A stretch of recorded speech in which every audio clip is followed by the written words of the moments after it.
Hey friends, it's Rachel with the Ponds Farmhouse, and I'm here today because I'm going to be showing a sneak peek of our industrial farmhouse decorated for the holidays.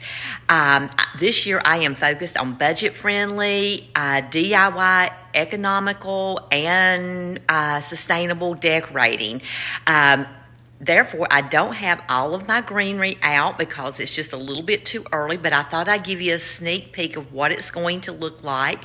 Plus, I'm going to be coming back on and sharing full tours of the whole house, my porches, everything. So you don't want to miss that. So if you don't already subscribe to my channel, I encourage you to go ahead and subscribe so that you don't miss my tours. But let's get started on today's sneak peek. Come on.